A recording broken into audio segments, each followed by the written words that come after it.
ನಮಸ್ಕಾರ. Saligrama kayaking point ಅಲ್ಲಿ ನಾನಿದ್ದೀನಿ. ಉಡುಪಿ ಜಿಲ್ಲೆಯ ಸಾಲಿಗ್ರಾಮದ ಪಾರಂಪಳ್ಳಿಗೆ ಬಂದರೆ ನೀವು ಅಲ್ಲಿ ಆ ಕಯಾಕಿಂಗ್ ಪಾಯಿಂಟಲ್ಲಿ ನಿಮ್ಮ ಒಂದಿಷ್ಟು ಸಮಯವನ್ನು ಮೆಮೊರೇಬಲ್ ಆಗಿ ಮಾಡ್ಕೋಬೋದು.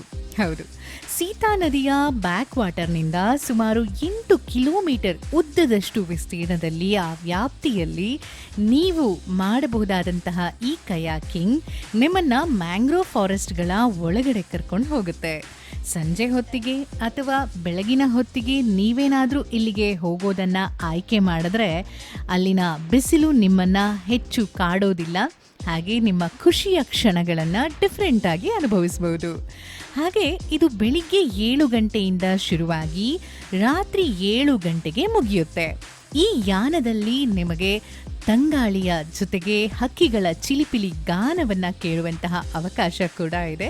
ಹಾಗೆ ಇನ್ನೊಂದು ವಿಶೇಷ ಏನಪ್ಪ ಅಂತ ಹೇಳಿದ್ರೆ, ಇಲ್ಲಿ ಅಪಾಯಕಾರಿಯಾಗಿರುವಂಥದ್ದು ಅಂದರೆ ನೀವು ಆ ನೀರಿನ ಆಳದ ಬಗ್ಗೆ ಯೋಚನೆ ಮಾಡೋದಾದರೆ ಖಂಡಿತವಾಗಿಯೂ ಯೋಚನೆ ಮಾಡಬೇಕಾಗಿಲ್ಲ. ಯಾಕಂದರೆ ಕೆಲವೊಂದು ಕಡೆ ನಿಮಗೆ 4ರಿಂದ 5 ಫೀಟ್ನಷ್ಟು ಆಳದ ನೀರಿರುತ್ತೆ.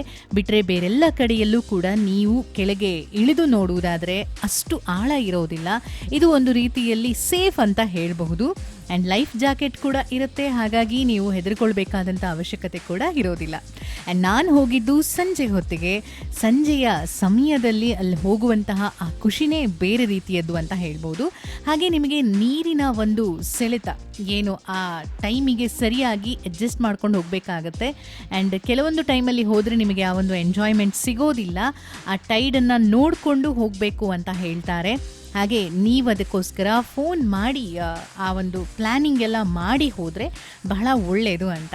ಹಾಗೆ ಸ್ವಲ್ಪ ದೂರ ನೀವು ಬಂದ ಮೇಲೆ ಇವರು ನಿಮ್ಮನ್ನು 3 ಕಿಲೋಮೀಟ್ರ್ ಹೋಗುವಾಗ 3 ಕಿಲೋಮೀಟ್ರ್ ಬರುವಾಗ ನಿಮಗೆ ಒಂದು ವಿನೂತನವಾದಂಥ ಅನುಭವ ಸಿಗುತ್ತೆ. ಈ ಮ್ಯಾಂಗ್ರೋವ್ ಫಾರೆಸ್ಟ್ ಒಳಗಡೆ ನೀವು ಎಂಟ್ರಿ ಕೊಡ್ತೀರಲ್ಲ, ಆಗ ಇನ್ನೂ ಡಿಫ್ರೆಂಟ್ ಆಗಿರುತ್ತೆ. ಆ್ಯಂಡ್ ನಿಮಗೆ ಗೊತ್ತಿರೋ ಹಾಗೆ ಈ ಮ್ಯಾಂಗ್ರೋವ್ ಫಾರೆಸ್ಟನ್ನು ಬೆಳೆಸಿದ್ದು ಒಂದಿಷ್ಟು ವರ್ಷಗಳಿಂದ ಇದು ಈ ರೀತಿ ಎತ್ತರವಾಗಿ ಬೆಳೆದು ನಿಂತಿದೆ. ಹಾಗೆ ತಂಪಾದಂತಹ ವಾತಾವರಣ, ಹಕ್ಕಿಗಳು ಕೂಡ ಗೂಡು ಕಟ್ಕೊಂಡಿರುತ್ತೆ. ಈ ಮ್ಯಾಂಗ್ರೋವ್ ಫಾರೆಸ್ಟ್ನ ವಿಶೇಷತೆ ಏನಪ್ಪ ಅಂತ ಹೇಳಿದ್ರೆ, ಸಮುದ್ರದ ಅಲೆಗಳಿಂದ ಆ ನೀರಿನಿಂದ ಆಗುವಂತಹ ಸವಕಳಿಯನ್ನು ತಡೆಯುವಂತಹ, ಮಣ್ಣನ್ನು ಭದ್ರವಾಗಿ ಹಿಡಿದಿಟ್ಟುಕೊಳ್ಳುವಂತಹ, ಉಪ್ಪು ನೀರು ಮತ್ತು ಸಿಹಿ ನೀರಿನ ಆ ಬೇರ್ಪಡುವಿಕೆಗೆ ಕಾರಣವಾದಂತಹ ಒಂದು ಕೋಟೆಯ ರೀತಿಯಲ್ಲಿ ಕೆಲಸ ಮಾಡುವಂತಹ ಒಂದು ಕೆಲಸ ಈ ಮ್ಯಾಂಗ್ರೋವ್ ಫಾರೆಸ್ಟ್ನದ್ದು.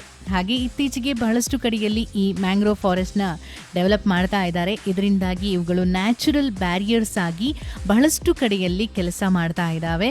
ಹಾಗೆ ಮಣ್ಣಿನ ಸವಕಳಿಯನ್ನು ತಡೆಯುವಂತಹ ಆ ಬೇರು ಕೂಡ ಇವುಗಳ ಇನ್ನೊಂದು ಕೆಪಾಸಿಟಿ ಅಂತ ಹೇಳ್ಬೋದು. ಹಾಗೆ ಸುನಾಮಿಯನ್ನು ಕೂಡ ತಡೆಯುವಂತಹ ಒಂದು ಕೆಪಾಸಿಟಿ ಇಲ್ಲಿದೆಯಂತೆ. ಹಾಗೆ ಇಲ್ಲಿ ನಿಮಗೆ ಫಿಶ್, ಹಾಗೆ ಕ್ರ್ಯಾಬ್ಸ್, ಬೇರೆ ಬೇರೆ ರೀತಿಯಾದಂಥ ಮೆರೈನ್ ಎನಿಮಲ್ಸ್ ಕೂಡ ಕಾಣೋದಕ್ಕೆ ಸಿಗುತ್ತೆ. ಸೀತಾ ನದಿಯ ಬ್ಯಾಕ್ ವಾಟರ್ ಇದು. ಹಾಗೆ ಮಧ್ಯದಲ್ಲಿ ಒಳಗಡೆ ಹೋಗ್ತಾ ಇದ್ದ ಹಾಗೆ ಆ ವಾತಾವರಣ ಇದೆ ಅಲ್ವಾ, ಸೂರ್ಯನ ಬಿಸಿಲು, ಇನ್ನೇನು ಸೂರ್ಯ ಮನೆಗೆ ಹೋಗುವಂತಹ ಟೈಮ್ ನಮಗಂತೂ ಬಹಳ ಖುಷಿ ಕೊಡ್ತು. ಜೊತೆಯಲ್ಲಿ ಹಕ್ಕಿಗಳ ಚಿಲಿಪಿಲಿ ಗಾನ ಕೂಡ. ನಾವು ಬೋಟಿಂಗ್ ಮಾಡ್ತಾ ಮಾಡ್ತಾ ಇಲ್ಲಿಗೆ ಬಂದು ತಲುಪಿದ್ದೀವಿ. ನೋಡಿ ನನ್ನ ಹಿಂದ್ಗಡೆ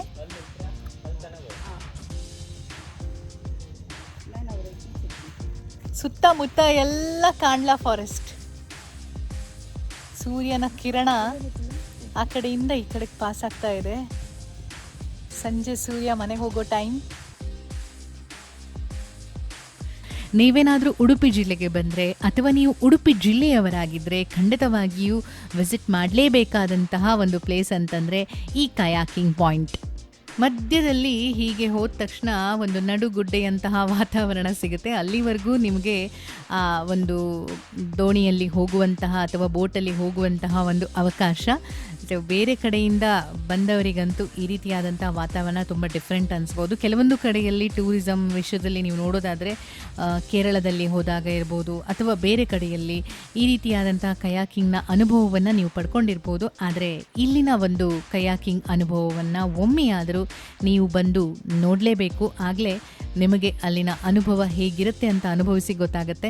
ನಾವಿಲ್ಲಿ ಹೋಗುವಾಗೆಲ್ಲ ಅಲ್ಲೆಲ್ಲ ಏಡಿಗಳಿದ್ವು, ಅಕ್ಕಪಕ್ಕ ಎಲ್ಲ ಮಣ್ಣಿನ ಒಳಗಡೆ ಹೋಗೋದಕ್ಕೆ ರೆಡಿ ಆಗ್ತಾ ಇದ್ವು. ಆ್ಯಕ್ಚುಲಿ ಇಲ್ಲೆಲ್ಲ ಕೆಳಗಡೆ ನೀರಲ್ಲಿ ನಡ್ಕೊಂಡು ಹೋಗ್ಬೋದು, ಏನೂ ಇಲ್ಲ ಡೀಪ್ ಆಯಿತಾ. ಆ್ಯಂಡ್ ನಾವೇ ಪೆಡಲ್ ಮಾಡ್ಕೊಂಡು ಹೋಗುವಂಥ ಅವಕಾಶ ಕೂಡ ಇದೆ. ಆದರೆ ಅಭ್ಯಾಸ ಇಲ್ಲದೆ ಇದ್ದರೆ ಸ್ವಲ್ಪ ಕಷ್ಟ ಆಗುತ್ತೆ, ಮೈಕೈ ನೋವೆಲ್ಲ ಗ್ಯಾರಂಟಿ. ಆದರೆ ಅವರ ಸಹಾಯವನ್ನು ಕೂಡ ತಗೊಂಡು ನಾವು ಹೋಗ್ಬೋದು. ಸಾಮಾನ್ಯವಾಗಿ ಇತ್ತೀಚಿನ ದಿನಗಳಲ್ಲಿ ತುಂಬ ಟೂರಿಸ್ಟ್ ಬರುವಂತಹ ಪ್ಲೇಸ್ ಇದು.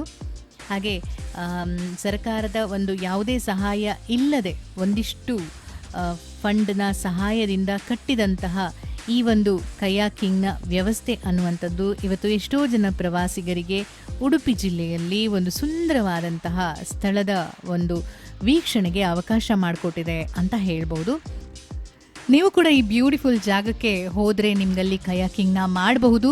ಹಾಗೆ ನೀವು ಹೋಗಬೇಕಾದ್ರೆ ಮೊದಲು ಅಲ್ಲಿ ನೀರಿನ ಹರಿವು ಯಾವ ರೀತಿ ಇದೆ ಅನ್ನೋದನ್ನು ತಿಳ್ಕೊಂಡು ಸರಿಯಾದಂತಹ ಟೈಮನ್ನು ಡಿಸೈಡ್ ಮಾಡಿಕೊಂಡು ಕರೆ ಮಾಡಿ ಹೋಗೋದು ಉತ್ತಮ. ನಾನು ಈಗಾಗಲೇ ಇಲ್ಲಿ ನಂಬರ್ನ ಹಾಕಿದ್ದೇನೆ, ಅದನ್ನು ನೀವು ನೋಡಿಕೊಂಡು ಕಾಲ್ ಮಾಡಿ ಕೂಡ ಹೋಗ್ಬೋದು. ಸರಿ, ಹಾಗಿದ್ರೆ ಇನ್ನೊಂದು ಇಂಥದ್ದೇ ಲೊಕೇಶನ್ ಜೊತೆ ಮತ್ತೆ ಸಿಗ್ತೀನಿ. ನಮಸ್ಕಾರ.